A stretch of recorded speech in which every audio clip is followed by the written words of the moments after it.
Is it this one or that other one? No, I got this on now. Okay. And I'm gonna rant. And I'm gonna managing. rant. All right. I'm gonna rant. Audio's good. All right. You right? So you're. Hold up 1 second. Sorry.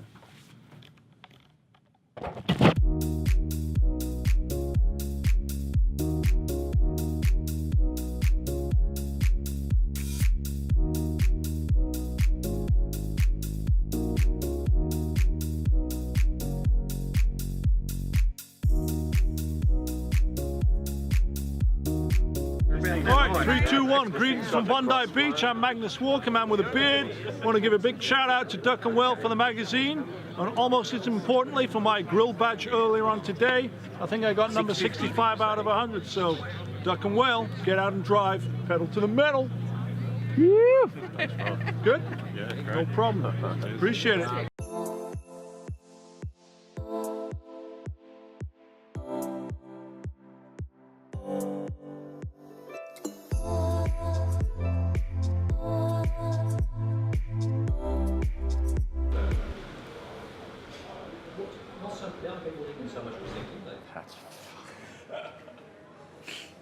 Alright, if you look at me for a second. 2-1 check. Hello, my lucky little plant. Alright. Hello, ladies, gentlemen. I'm coming to you direct. So what's going on today? We have our quarterly executive meeting, Manly Skiff Club. We are going through all of the budgets for the next year. We're also running through all the results for all of us, all of the executives for the last quarter. I certainly feel that I need it to be every quarter, just so that I get the cascading message from the other teams. So basically what sales are doing, what marketing is doing. My personal mission is to make the systems easier.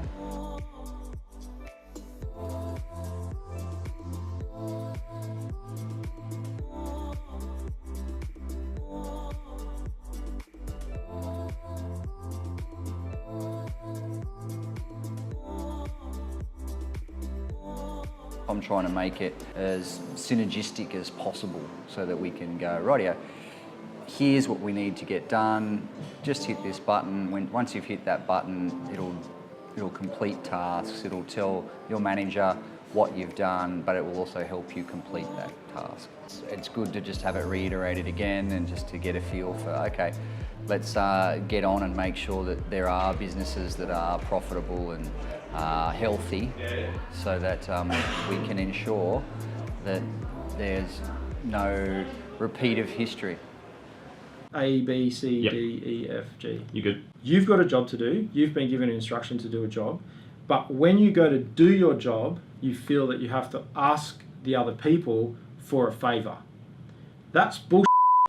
But the people that you're trying to get to help you to do your job, which is part of a process, are pushing back. What the is that? Like when you get fucking pushback, like what the is that? There's got to be, you got to be careful about what you ask people to do. Like you don't want to bend their skill sets. But yes, I know it's challenging, but that's part of the learning journey. That you don't. Robert Cialdini talks about 6 laws of influence. He talks about authority. He talks about likability. He talks about scarcity. He talks about commitment. He talks about confidence, and he talks about knowledge. So, are you more influential when you make a statement or ask a question? But if you're a person in a business that is, you're at the early part of your career, but you're being given jobs to do, and that requires you to get other people involved, then start thinking about the techniques of influence. Start thinking about how you can influence people. And it's my guidance. I've found that I'm now seeing people with more buy-in through asking good quality questions. How could you help me with this? When do you think you could do that for me?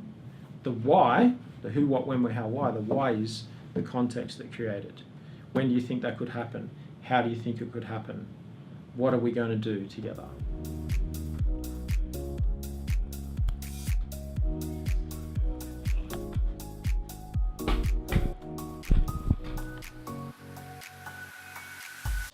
So you're saying, what you're basically saying is there's a pendulum and price might reduce numbers of jobs. Yep. So what you're basically saying is low price, high number of jobs. Yep. And then the alternative to that is as you adjust your price, Yep. so you get a bigger price, that you get less jobs. Yep. Well, that's correct. That philosophy is correct. And incorporating that within industry standards. So, Okay, let me give you an example. The back of your car, the boot. Can you unlock or open the boot from your driver's seat? Yep. Okay, the car that I grew up with, our family car, you couldn't do that. Okay. So that has become an industry standard. The vehicle that, when I was a little kid, that my mum drove us to school in, you used to have to get out of the car, run around, put a key into the lock, and then wind the window down. Wind it down, pull the latch, and the tailgate would drop down. Close the tailgate, wind the window up. So if it's pissing down rain, the back of the car filled up with water. Your car, you can sit in your car, kid gets out, you pull the latch, runs around the back, grabs their school bag, closes the boot, runs into school. You don't even get out of the driver's seat. Make sense? Yep. So industry standards and specifications are what you do. But over here, you're concerned about, well, how do I price this? How do I do this? All that sort of stuff. People don't buy what you do, they buy why you do it. So the first thing, and I hope this is helping you, the first step,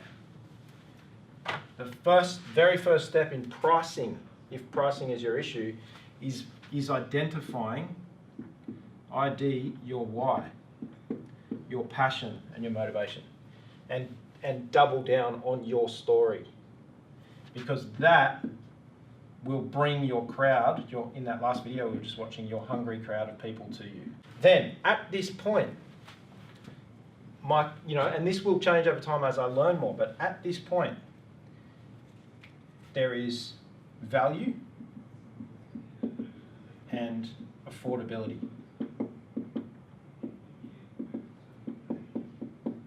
And it's a cheeky technique, but when you're talking about pricing, it's about affordable value.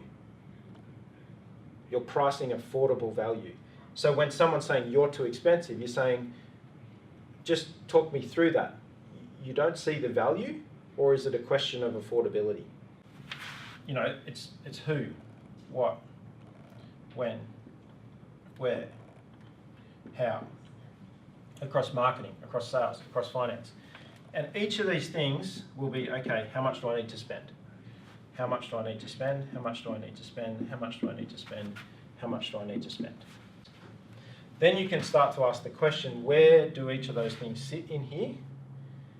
And then, okay, if my marketing costs me $1, and if my sales cost me $1, and if my finance costs me $1, and if my ops costs me $1, and if my improvement, compliance, HR, all that sort of stuff costs me $1.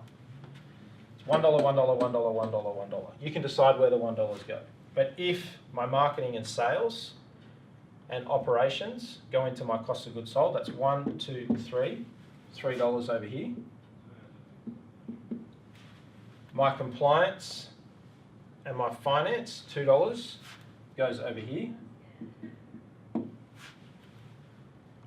Costs, at the moment, my cost is being determined here. The cost of my product that I'm going to sell, because 30%, 3, it's a bit of a formula. You say that at the moment is determining that my product is going to be $10. If you put sales and marketing into your cost of goods sold, and if your production's only 1, your sales, marketing, and production in 1, you could move your sales and marketing up here. But if that's the way you calculate it, your product is $10 using percentages.